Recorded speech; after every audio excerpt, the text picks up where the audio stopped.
An arrogant thug thought he could crush a war hero with his bare hands, right in front of a silent, unmoving guard. But the moment he crossed the line, the guard moved and everything spiraled out of control. What happened next? Let's just say nobody saw it coming. The sun blazed down on Washington, lighting up the marble columns of the Veterans Memorial like some kind of divine spotlight.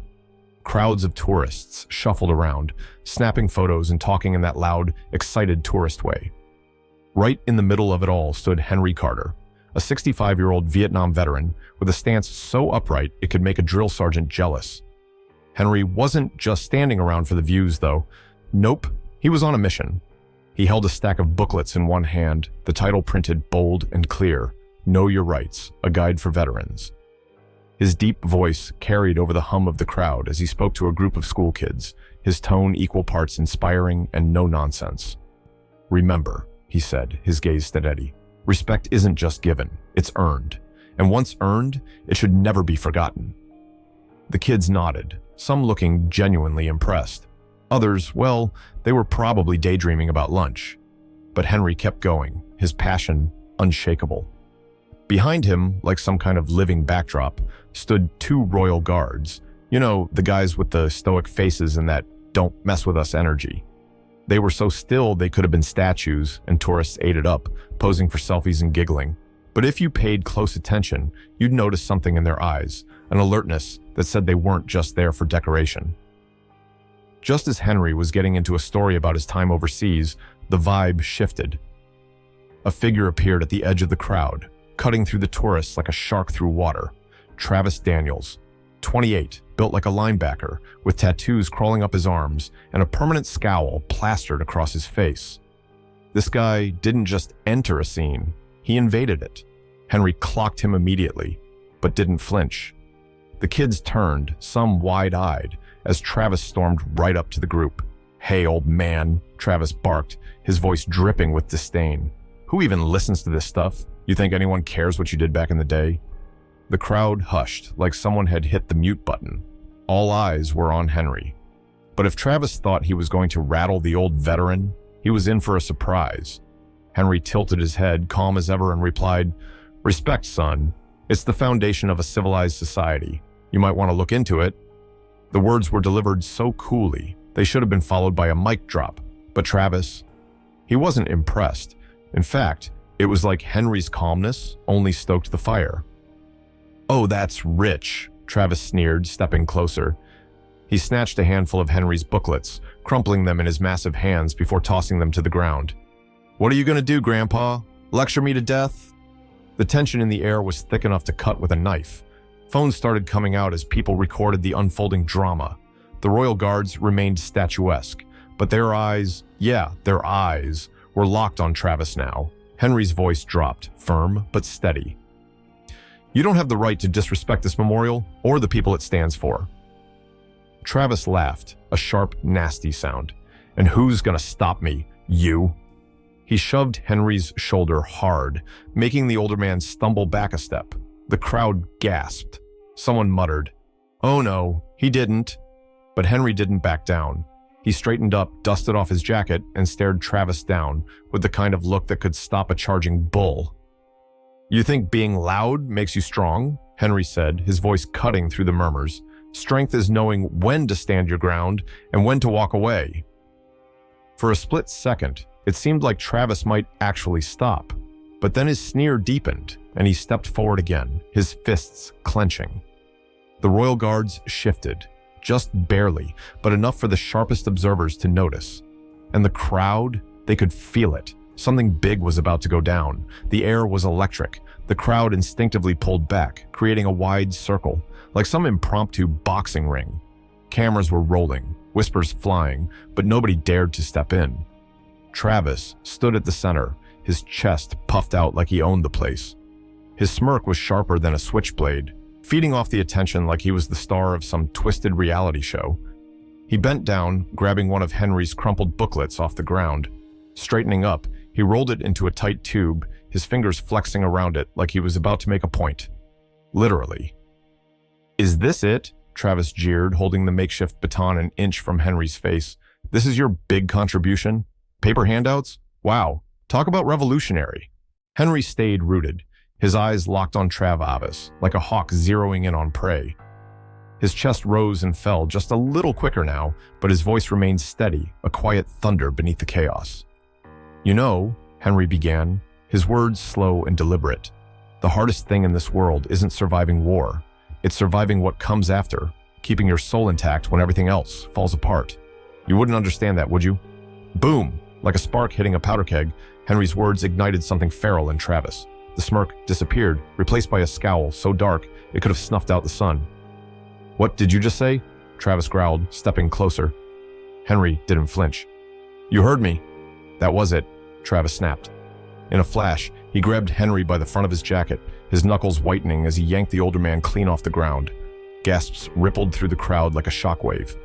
Let's see how tough you really are, old man, Travis bellowed, his voice shaking with adrenaline. Henry didn't resist, but his eyes never left Travis's face. Even as the crowd erupted in shouts, even as phones zoomed in for a better shot, Henry remained composed. His silence was deafening, and that only seemed to fuel Travis's rage. With a roar, Travis shoved Henry backward. The veteran hit the ground hard, his hands catching him just in time to stop a full collapse. For a brief moment, everything went still. Even the onlookers, so eager to record the drama, fell silent. And then a sound, a quiet clink. All eyes turned to the royal guard. One of them had moved. It was subtle, deliberate, just a step forward. His gloved hands lifted to his head as he slowly removed the heavy black helmet, setting it down on the ground with the kind of care you'd expect from someone handling a priceless artifact. The crowd erupted into murmurs. They never move, someone whispered. What's happening? Another voice asked, shaky with confusion. Even Travis froze for a split second, thrown off by the break in protocol, but only for a second. What's this, huh? Travis taunted, gesturing at the guard. You gonna join the party? Bring it on! The first guard didn't respond. His expression was carved from stone, his icy gaze fixed squarely on Travis. The second guard moved next, stepping forward with the same measured precision. Now there were two silent, towering figures standing shoulder to shoulder, their presence as heavy as the monuments around them. Travis's bravado wavered just for a moment. He glanced between the guards, then back at Henry, who was slowly rising to his feet. The crowd was holding its collective breath, the tension so thick you could have sliced it with a bayonet. Henry dusted off his jacket, his movements slow and deliberate. He didn't say a word, but the look in his eyes was clear. This isn't over, and neither were the guards. Travis turned his head, his bravado melting into confusion.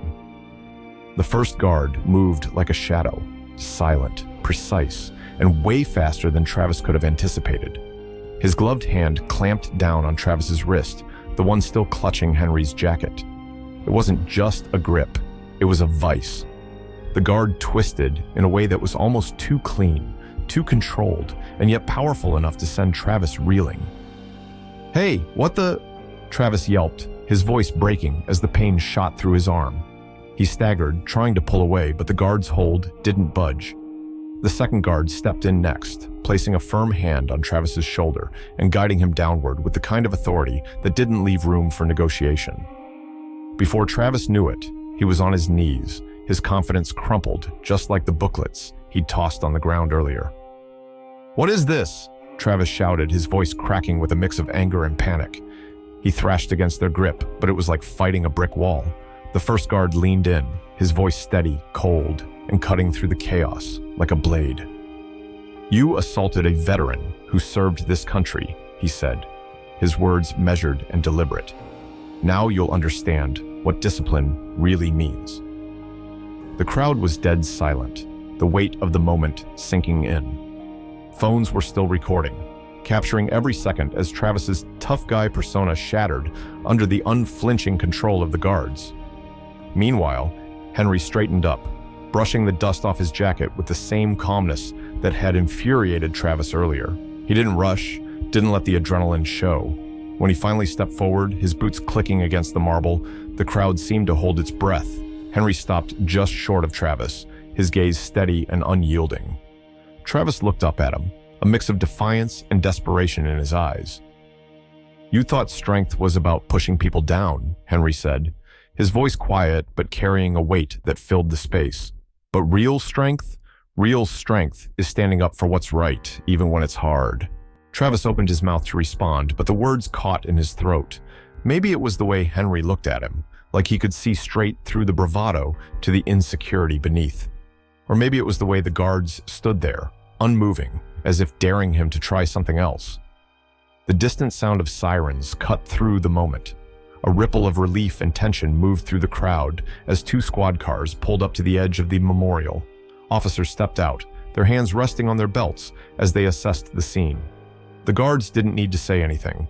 They handed Travis over with the same quiet efficiency they'd used to subdue him, stepping back as the officers took control. "Looks like we've got this one handled," one officer said, nodding to the guards with a mix of respect and awe. As the officers led Travis away, his protests were drowned out by the sound of applause. The crowd erupted, their clapping echoing off the marble columns. Phones were still raised, but now the focus was on Henry. People began to approach him, some shaking his hand, others simply thanking him. A young boy tugged at his mother's sleeve, whispering, "That man's a hero." Henry, ever the soldier, gave a small nod of acknowledgement, but his focus remained on the memorial behind him. This wasn't about him, after all. It was about the people he'd served with, the ones whose names were etched into the stone. The guards returned to their positions, their faces as unreadable as ever. But for just a moment, as Henry glanced back at them, he could have sworn he saw a flicker of something. Pride, maybe. And as the crowd began to disperse, the weight of what had just happened lingered in the air. For Travis, it had been a moment of reckoning. For Henry, it was just another day standing for what he believed in. What would you have done in Henry's place? Share your thoughts in the comments and let us know if you've seen or experienced something similar. Like and share to spread awareness. Your voice matters. Let's make the world better together.